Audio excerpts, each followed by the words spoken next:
आज का जो हमारा टॉपिक है वो है आंकिक मान यानी कि न्यूमेरिकल वैल्यू और मात्रक यूनिट में संबंध क्या होता है। ये बहुत ही महत्वपूर्ण है। आंकिक मान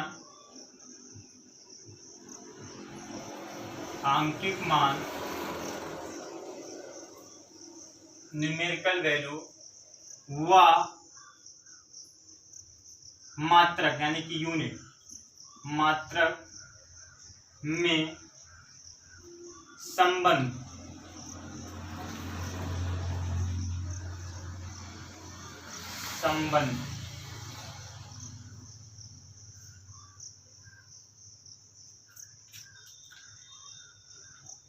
हम जानते हैं कि आंकिक मान की इंग्लिश होती है न्यूमेरिकल वैल्यू, जिसको हम स्मॉल n से रिप्रेजेंट करते हैं।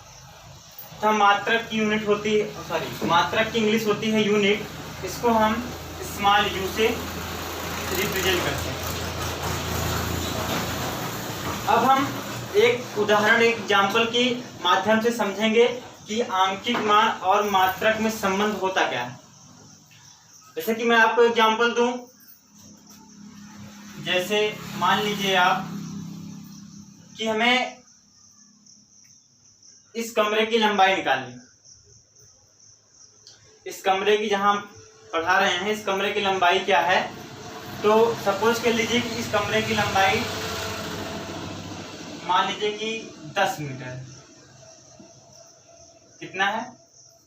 10 मीटर। अगर हम इसको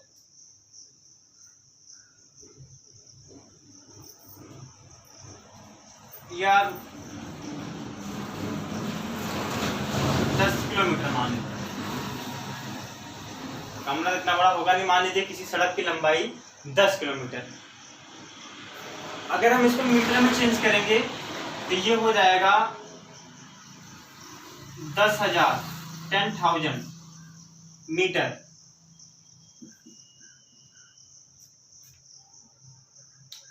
अगर हम इसको सेंटीमीटर में चेंज करना चाहते हैं तो ये हो जाएगा आपका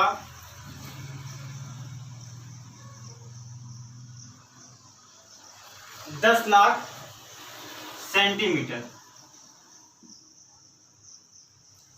10 लाख सेंटीमीटर। अगर हम इसको मिलीमीटर में चेंज करना चाहें तो ये हो जाएगा हमारा 1 करोड़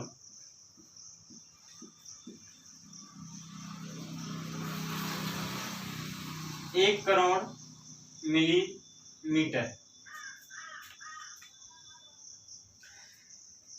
10 किलोमीटर को जब हम मीटर में चेंज करेंगे तो ये हो जाएगा 10,000 मीटर, क्योंकि 1 किलोमीटर बराबर 1,000 मीटर होता है। अगर हम 10,000 मीटर को सेंटीमीटर में चेंज करना चाहते हैं तो ये हो जाएगा 10 लाख सेंटीमीटर। 10 लाख सेंटीमीटर, क्योंकि 1 मीटर बराबर होता है 100 सेंटीमीटर, इसलिए 10,000 मीटर इज इक्वल टू हो जाएगा 10 लाख सेंटीमीटर। अगर हम 10 लाख सेंटीमीटर को मिलीमीटर में चेंज करते हैं तो ये हो जाएगा 1 करोड़ मिलीमीटर। क्यों? क्योंकि 1 सेंटीमीटर बराबर होता है 10 मिलीमीटर।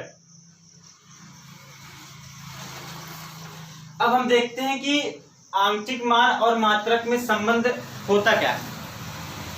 हमने कल आपको बताया था कि किलोमीटर, मीटर, सेंटीमीटर और मिलीमीटर ये सब क्या होते हैं?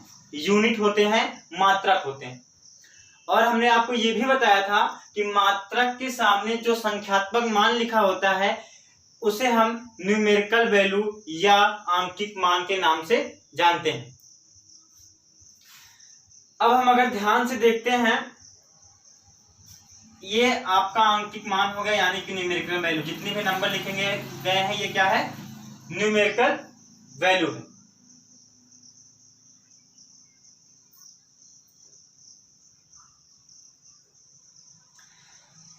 अगर हम न्यूमेरिकल वैल्यू को ध्यान से देखते हैं तो आप देखते होंगे कि पहले ये 10 था, न्यूमेरिकल वैल्यू की बात कर रहे हैं, ये 10 था, 10 से ये 10,000 हुआ, 10,000 से ये 10 लाख हुआ, और 10 लाख से ये 1 करोड़ हुआ। यानी कि न्यूमेरिकल वैल्यू जो है आपकी ये बढ़ती जा रही है, न्यूमेरिकल वैल्यू बढ़ती जा रही है, यानी कि आंकिक मान क्या हो रहा है, आंकिक मान बढ़ रहा है, आंकिक मान बढ़ रहा है, आंकिक मान बढ़ रहा है। अगर हम अब यूनिट देखते हैं, अगर हम मात्रक की बात करते हैं, तो आप लोग अगर ध्यान से देखते हैं तो आपको दिख रहा होगा कि पहले किलोमीटर है, फिर मीटर है, फिर सेंटीमीटर है, और फिर मिलीमीटर है। यानी कि यूनिट जो है आपका वो घट रहा है। ये किलोमीटर है, किलोमीटर बड़ा होता है किससे, मीटर से, मीटर बड़ा होता है किससे, सेंटीमीटर से, सेंटीमीटर बड़ा होता है किससे, मिलीमीटर से। यानी कि सबसे छोटा क्या है, मिलीमीटर है। यानी कि ये बढ़ते से घटते हुए क्रम में आ रहा है। तो हम लिख सकते हैं कि यहाँ पे जो आपको मात्रक है, मात्रक घट रहा है, घट रहा है। आंकिक मान बढ़ता हुआ जा रहा है और जो यूनिट्स हैं वो घटते हुए जा रहे हैं। अब आपने क्लास 10th में पढ़ा होगा व्युत्क्रमानुपाती और अनुक्रमानुपाती। तो मैं आपको बता दूं कि व्युत्क्रमानुपाती होता क्या है और अनुक्रमानुपाती क्या होता है। अनुक्रमानुपाती का मतलब होता है कि जब दो राशि एक साथ बढ़ रही हो तो वहां अनुक्रमानुपाती होता है, और जब एक राशि बढ़ रही हो लेकिन दूसरी राशि घट रही हो तो उसे व्युत्क्रमानुपाती कहते हैं। आप लिख लीजिए, बहुत ही इंपॉर्टेंट है, बहुत बच्चों को पता भी नहीं होता अनुक्रमानुपाती और व्युत्क्रमानुपाती में अंतर क्या होता है। अनुक्रमानुपाती जब दो राशि एक साथ बढ़ रही होंगी तो वहां पे अनुक्रमानुपाती होगा, और जहां पे दो राशि होंगी लेकिन एक राशि तो बढ़ रही होगी लेकिन दूसरी राशि घट रही होगी, वहां पर व्युत्क्रमानुपाती होगा। तो हमने यहाँ पे ये पाया कि यहाँ पे एक मान तो बढ़ रहा है, यानी कि इसका जो न्यूमेरिकल वैल्यू है ये बढ़ रहा है, लेकिन जो यूनिट है ये कम होता जा रहा है। तो यहाँ पे व्युत्क्रमानुपाती होगा। क्या होगा, व्युत्क्रमानुपाती। अतः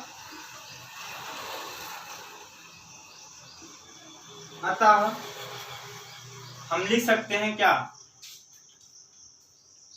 n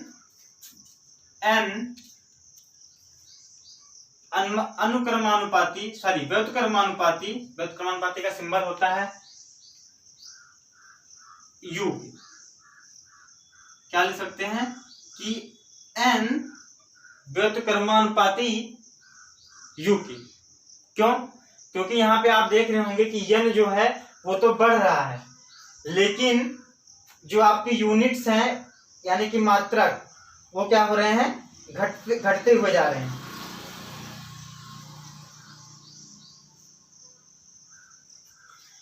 तो यहाँ पे n हो जाएगा आपका dimensionally proportional to the u। अब जब व्युत्क्रमानुपाती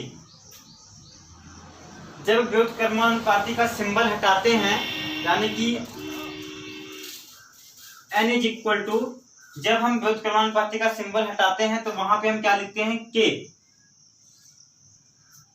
व्युत्क्रमानुपाती का सिंबल हटाएंगे तो वहां पे हम क्या लिखेंगे, कैपिटल K 1/u।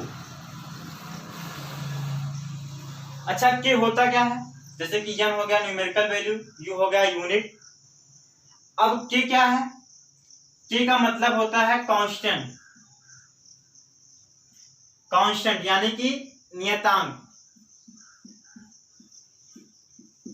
K का मतलब हो गया कांस्टेंट, नियतांक।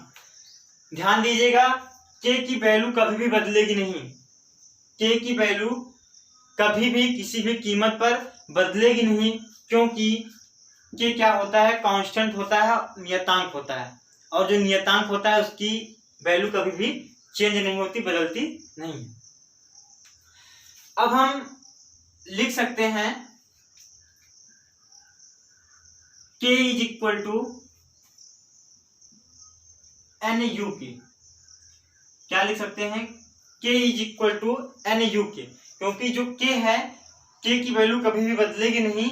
और यहां पे देखिए n is equal to 1/u है, इसका क्रॉस मल्टीप्लाई करा देंगे तो n का मल्टीप्लाई u में होगा और 1 का किस में होगा, 1 में ही।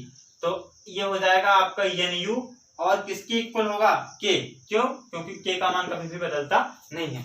यानी कि हम लिख सकते हैं कि k is equal to N U, जहां पे k क्या है, नियतांक। अब समझने वाली बात यह है, अब हम थोड़ा गड़बड़ी करने जा रहे हैं, आप लोग ध्यान दीजिएगा।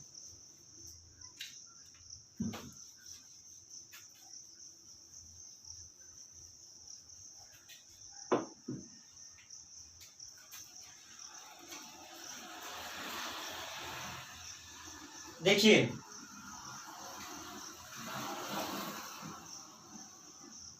यहां पे है k is equal to N U, ध्यान दीजिएगा। क्या मैं इसको k is equal to n1 u1 लिख सकता हूं, लिख सकता हूं। देखिए हमने बताया कि n को हमने n1 लिख दिया। अगर n को हम n1 लिख सकते हैं तो जाहिर सी बात है कि u को भी हम u1 लिख सकते हैं। अब आप ये पूछ सकते हैं कि सर आपने k को k1 क्यों नहीं लिखा, तो हमने पहले बताया कि k की वैल्यू जो होगी वो कभी भी बदलेगी नहीं।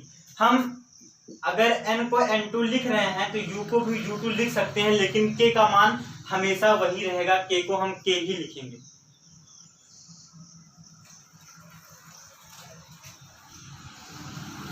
आप लिख सकते हो k का मान कभी भी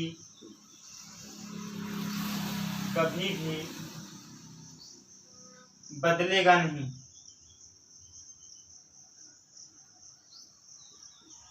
बदलेगा नहीं, क्योंकि k नियतांक है, या नियतांक होता है, नियतांक है यानी कि कांस्टेंट है।